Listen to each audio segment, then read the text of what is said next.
का आगाज में सबसे पहले बात करेंगे। वजीर आजम इमरान खान ने कहा कि अपोजिशन कोरोना फैला रही है। वफाकी काबीना के इजलास में वजीर आजम ने कोरोना से अमवात बढ़ने पर इजहार तशवीश किया। वजीर आजम ने कहा कि कोरोना की दूसरी लहर खतरनाक साबित हो रही है। अपोजिशन जलसों के जरिए कोरोना फैला रही है। करप्शन छुपाने के लिए जलसों का सहारा लिया जा रहा है। वजीर आजम ने कोरोना SOPs पर सख्ती से अमल कराने की हिदायत की। इजलास में मुआवनीन खुसूसी से मुतालिक हाई कोर्ट के फैसले पर भी तबादला ख्याल। कानूनी टीम को हिदायत की गई है कि फैसला कानूनी तौर पर देखा जाएगा। वजीर आजम इमरान खान ने कहा कि अपोजिशन कोरोना फैला रही है। वफाकी काबीना के इजलास में वजीर आजम ने कोरोना से अमवात बढ़ने पर इजहार तशवीश किया। वजीर आजम ने कहा कि कोरोना की दूसरी लहर खतरनाक साबित हो रही है और अपोजिशन जलसों के जरिए कोरोना फैला रही है।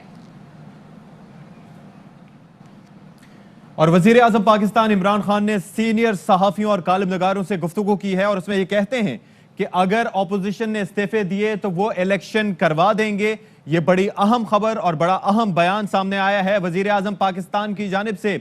और उन्होंने कहा कि हमारे पास इतने वसाइल नहीं कि लॉकडाउन करके मुल्क बंद कर दें। और साथ ही उन्होंने कहा कि ऑपोजिशन का सब कुछ निहायत मनसूबाबंदी से हो रहा है। वजीर आजम पाकिस्तान ने बड़ी अहम बात की है, ऑपोजिशन ने इस्तीफे दिए तो हम इलेक्शन करा देंगे। ऑपोजिशन अभी आज जो PDM का सरबराही इजलास इस वक्त जारी है उसके अंदर यह फैसला कर रही है कि क्या इस्तीफे देने हैं या फिर लॉन्ग मार्च करना है, और इस्तीफे मौलाना फजलुर रहमान के पास जमा कराने की तजवीज भी है। तो इस पर वजीर आजम इमरान खान ने सहाफियों और कॉलम निगारों से जो गुफ्तगू की है मुलाकात में, उसमें वजीर आजम पाकिस्तान ये कहते हैं कि अगर ऑपोजिशन की जानिब से इस्तीफे दिए गए तो वो इलेक्शन करवा देंगे।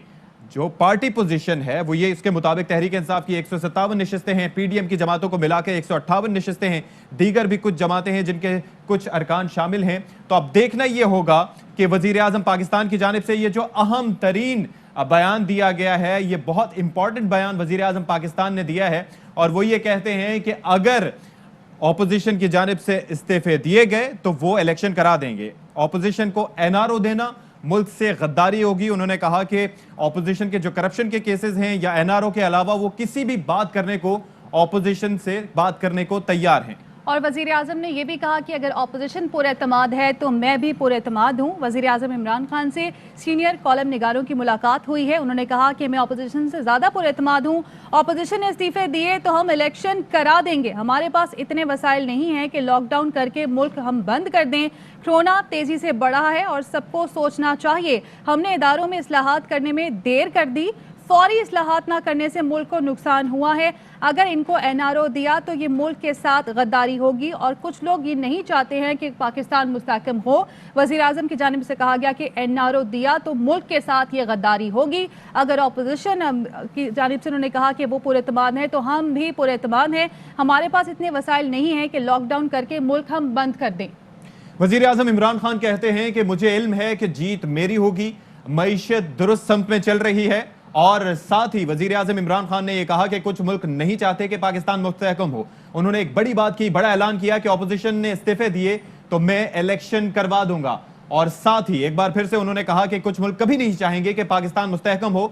ऑपोजिशन सब कुछ एक मनसूबाबंदी के तहत कर रहे हैं। सब कुछ जो हो रहा है वो एक मनसूबाबंदी के तहत हो रहा है। अगर ऑपोजिशन पुरएतमाद है तो मैं उनसे ज्यादा पुरएतमाद हूं। NRO और करप्शन केसेस के अलावा हर मामले पर बातचीत को तैयार हूं। ये कानून की हुक्मरानी की जंग है। मैं जिद्दोजहद कर रहा हूं और मैं ही जीतूंगा। ये वजीर आजम इमरान खान ने वाज़ेह कर दिया।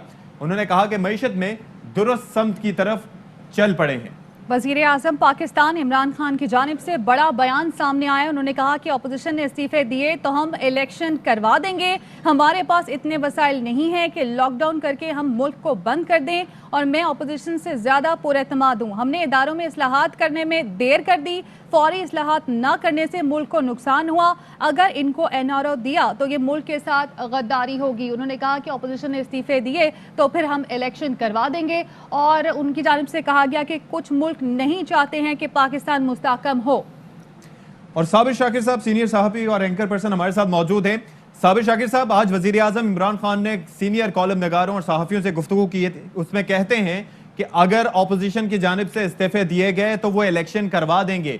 दूसरी जानिब उन्होंने कहा कि यह कानून की हुक्मरानी की जंग है और अगर ऑपोजिशन पुरएतमाद है तो मैं उनसे ज्यादा पुरएतमाद हूं। मैं जिद्दोजहद कर रहा हूं और मैं ही जीतूंगा। उन्होंने साथ ही यह भी कहा कि कुछ मुल्क ऐसे हैं जो नहीं चाहते कि पाकिस्तान की मईशत मुस्तहकम हो और ऑपोजिशन का सब कुछ एक सोचे समझे मंसूबे के तहत हो रहा है। इस पे आपका कमेंट चाहेंगे? बिल्कुल जी, आज उनकी मुलाकात थी प्रिंट मीडिया के मुअज़्ज़िज़ीन से और उसमें एडिटर्स भी थे, कॉलम नवीस भी थे, तज्ज़ियाकार भी थे। तो उसमें उनसे मुख्तलिफ सवालात पूछे गए जिनके जवाबात में ज़ाहिर है इस वक्त पॉलिटिकल सिचुएशन जो चल रही है उनसे मुतालिक तमाम सवालात पूछे गए, पीडीएम से मुतालिक सवालात पूछे गए। तो उसमें उन्होंने यही कहा है कि मुकाबला चल रहा है और अपोजिशन भी अपनी तदबीरें कर रही है और हुकूमत भी अपनी तदबीरें कर रही है। और जहाँ तक है इस्तीफ़ों का ताल्लुक, तो उनका कहना था कि अगर इस्तीफ़े आए आते हैं तो फिर हम फौरी तौर पे इलेक्शन करवा देंगे और इलेक्शन करवाने के बाद एक जो पार्लिमान है वो पूरा हो जाएगा। और जबकि उनका ये भी कहा कि उन्होंने कि जो कुछ जब भी कोई मुज़ाकरात की बात होती है तो वो उनके दरवाजे खुले हैं, लेकिन मसला ये है कि अपोजिशन सिर्फ एक चीज़ डिमांड करती है और वो चाहती है कि उनके मुकदमात जो हैं वो वापस ले लिए जाएं और उनको करप्शन के जो इल्ज़ामात हैं वो वापस लिए जाएं। तो ऐसा मुमकिन नहीं है। तो जो उनका वज़ीर-ए-आज़म इमरान खान का मजमूई तौर पे जो उधर एटीट्यूड था और प्लानिंग थी, तो उसका यही था कि वो लड़ने की पोजीशन में हैं और वो सरेंडर नहीं करेंगे, अपोजिशन की गैर ज़रूरी मुतालबात नहीं मानेंगे। और साथ ही साथ उन्होंने जलसा जो लाहौर का था उसके साबिर शाकिर साहब हमारे साथ ही मौजूद रहिएगा। काशिफ अब्बासी साहब भी हमें ज्वाइन कर चुके हैं। काशिफ अब्बासी साहब, एक बहुत बड़ा बयान सामने आया है खास तौर पर इलेक्शन से मुतालिक। वो ये कहते हैं कि ऑपोजिशन इस्तीफे जमा करा देगी तो वो इलेक्शन करा देंगे। वो कॉन्फिडेंट हैं कि ऑपोजिशन इस्तीफे नहीं देगी या वाक़तन वो ऐसी तैयारी करेंगे? देखिए, ये तो मैं नहीं जानता कि वो कॉन्फिडेंट हैं कि ऑपोजिशन इस्तीफे देगी या नहीं, लेकिन लगता है ऐसे जो अभी तक ऑपोजिशन के इजलास से जो गुफ्तगू जो बातें आ रही हैं बाहर, जिसमें ऑपोजिशन ने ये कहा है कि जो इस्तीफे आएंगे वो लॉन्ग मार्च के बाद आएंगे। सो ऑपोजिशन भी शायद इतनी कॉन्फिडेंट नहीं है इस्तीफे देने के बारे में, क्योंकि जब आपने कश्तियां जलानी होती है फिर कश्तियां जला देते हैं। अभी इस्तीफे आते, लॉन्ग मार्च करते, उस वक्त तो ये देखा जा सकता था, ये कहा जा सकता था कि ऑपोजिशन बिल्कुल पीछे हटने को तैयार नहीं है। लेकिन इस वक्त कम से कम देखकर ये लगता है कि ऑपोजिशन भी गेम प्लेइंग, जो जिसको पॉलिटिकल गेमिंग कहते हैं, ये पॉलिटिकल गेम है, एक हु ब्लिंक्स फर्स्ट की बात है। दोनों साइडें प्रेशर डाल रही हैं, ऑपोजिशन प्रेशर डाल रही है, हम इस्तीफा देंगे, लॉन्ग मार्च करेंगे। हुकूमत की जानिब से बयान आता है जी आप इस्तीफा दें, हम नए इलेक्शंस करा देंगे और हमें कोई प्रॉब्लम नहीं है। देखें, दोनों पार्टियों को इस वक्त फैसला ये करना है कि जो भी स्टेप लेंगे उसकी तरफ दूसरी तरफ क्या उसका रद्द-ए-अमल या उसका आउटकम क्या निकलेगा। अगर ऑपोजिशन इस्तीफे दे देती है सो इसका मतलब उन्होंने अपनी तमाम तर कश्तियां जला दी, और अगर हुकूमत उसके बाद नए इलेक्शन करा देती है, इससे ज्यादा शायद स्ट्रॉन्ग गवर्नमेंट माजी में हमने नहीं देखी होगी। प्रॉब्ली शायद 97 की गवर्नमेंट या नवाज शरीफ काशिफ अब्बासी साहब, इतनी बड़ी तादाद में अगर इस्तीफे आते हैं तो क्या ऑप्शन ही यही बचता है आईनी और कानूनी लिहाज से कि आपने फौरन ही आपने इस्तीफे मंजूर करने हैं या फिर असेंबली टूट जाएगी, ऐसा कुछ है? नहीं, ऐसा कुछ नहीं जी। कानून इस पे बिल्कुल खामोश है। अच्छा।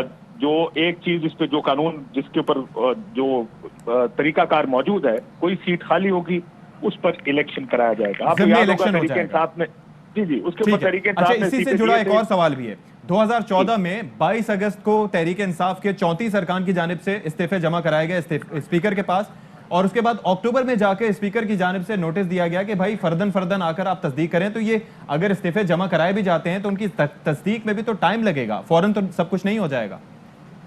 देखिए, अगर तस्दीक करना चाहें तो उस वक्त भी स्पीकर तस्दीक ही नहीं करना चाहते थे उन इस्तीफों की। वो नहीं चाहते थे कि इन इस्तीफों को मंजूर किया जाए। जो पीपल्स पार्टी की जानिब से उनको मशवरा दिया गया था वो यही मशवरा दिया गया था कि आप अगर ये इस्तीफे मंजूर कर लेंगे और ये बाहर बैठे होंगे तो फिर क्या होगा। आप तहरीक इंसाफ को असेंबली के अंदर रखें, किसी तरह ये कोशिश हो उस वक्त की मुस्लिम लीग। और इस बार भी ऐसा ही लगता है आपको कि ऐसा ही होगा? देखिए, बेहतर पॉलिटिकल सोल्यूशन तो यही होगा अगर इस्तीफे मंजूर करके इलेक्शंस की तरफ जाने का मतलब यह है कि आपने ऑपोजिशन का जो एक इशू था जिसकी वजह से शायद पीपल्स पार्टी थोड़ी तजब्जुब का शिकार थी कि क्या हम इस्तीफे दें, क्या इस्तीफे देने चाहिए, अगर आप पीपल्स पार्टी के हाथ से या इन पार्टियों के हाथ से वो ऑप्शन भी निकाल लेंगे तो फिर उनकी तमाम किश्तियां वाकई जल जाएंगी। अच्छा, फिर अगले चंद दिनों में उन्होंने इस हुकूमत को चैन से बैठने नहीं देना। सो इसलिए कोशिश ये होती है, अगर जो फार्मूला अवेलेबल है मार्केट में वो वही फार्मूला जब इमरान खान साहब ने इस्तीफे दिए थे उनको मंजूर नहीं किया था, फिर सब लोग असेंबली में आए और कुछ अर्से तक वो असेंबली सुकून से चलती भी रही। रास्ता तो यही लगता है कि जो पॉलिटिकली बेहतर रास्ता है वो यही है कि ऐसा कुछ हो। क्या ऐसा होगा ये मैं नहीं जानता, लेकिन पीपल्स पार्टी और नून लीग ने कम से कम उस वक्त जो रास्ता दिखाया था या जो रास्ता सामने था उस वक्त तो यही था कि इन्होंने इस्तीफे नहीं दिए थे, ना एक्सेप्ट किए। ठीक है, बहुत शुक्रिया आपका काशिफ अब्बासी साहब। और साबिर शाकिर साहब, आप हमारे साथ मौजूद रहे।